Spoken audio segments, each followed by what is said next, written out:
be reading you guys a book called The Cool Bean. This book was written by Jory John and Pete Oswald. And if you've read any of their other books, like The Bad Seed or The Good Egg, then you should be excited about this one, because I'm very excited about this one. So here we go. Watch out! Here come the cool beans. The cool beans.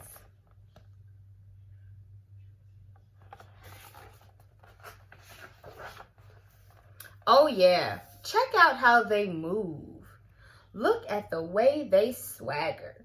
Notice their sunglasses. Yow! The cool beans are known all over the school, from house to house, across town, beyond city lines.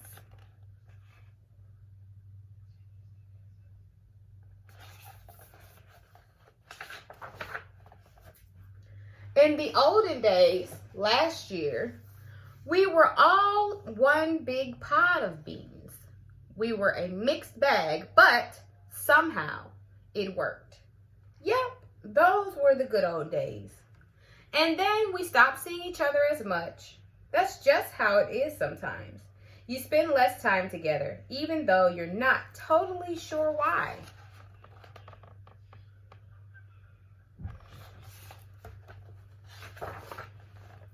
I watched as the beans I knew so well, the beans from my pod, became the cool beans. Oh, they were so cool. One of them could play the guitar. Cool. One of them could draw the best superheroes. Cool.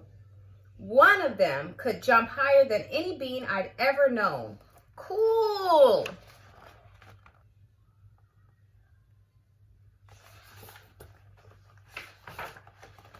Me?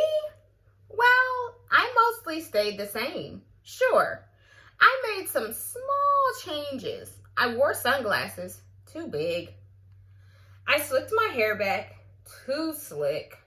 I stuttered around. Ow! I swaggered. Ooh!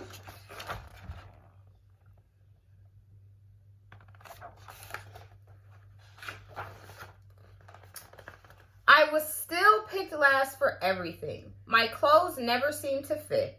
I snorted when I laughed. I walked into stuff. I was an uncool bean, for sure. I started thinking of myself as just a common bean with no special skills. I couldn't compete, so I didn't even try. I'd never be a cool bean.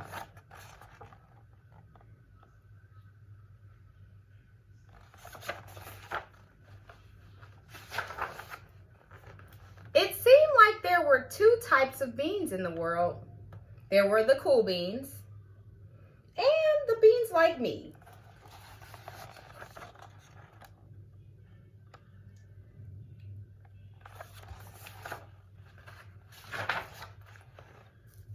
The days all blended together. I lived my life and things were just okay. I took tests and ate lunches and mostly kept to myself. The cool beans continued being cool.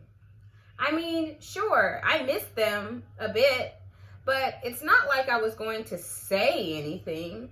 I felt like all that coolness had gotten in the way of our friendship. And that's how it went, until one day.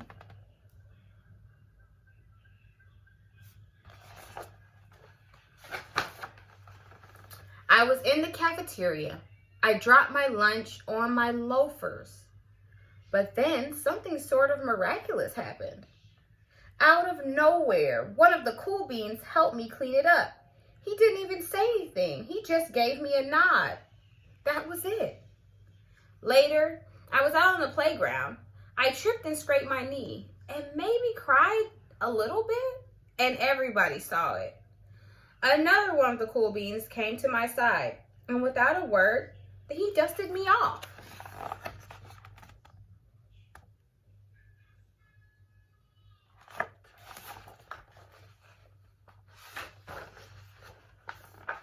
That afternoon, I was sitting in class.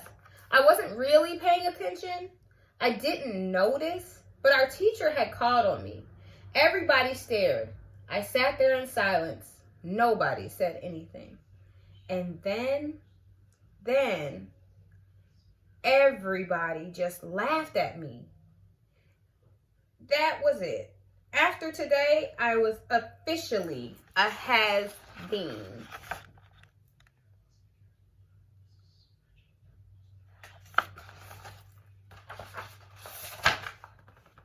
But then one of the cool beans stood up and came over to me. Everybody watched. She leaned in close and whispered, "Hey, the teacher asked you to read from page 32. Then she gave me a quick wink and went back to her seat. It was a small gesture, sure, but it was also everything.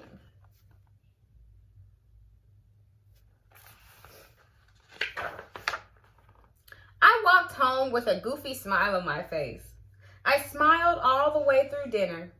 That day made all the difference. It was a day that could have been really bad if not for the kindness of the cool beans. It gave me a shred of confidence. That shred of confidence has continued to grow.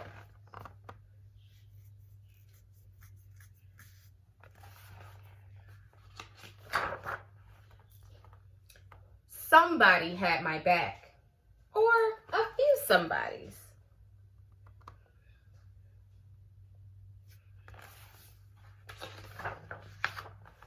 After that, I started hanging out with the cool beans again. How have you been? Get it? How have you been? Not all the time, but sometimes. At lunch, after school, even on the weekends.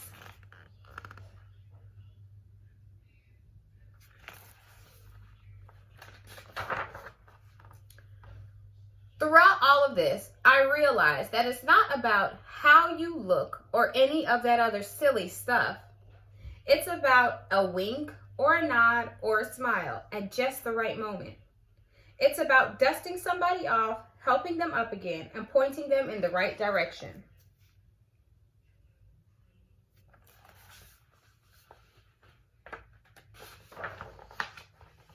You need a hand? Yes, please. Now that's cool.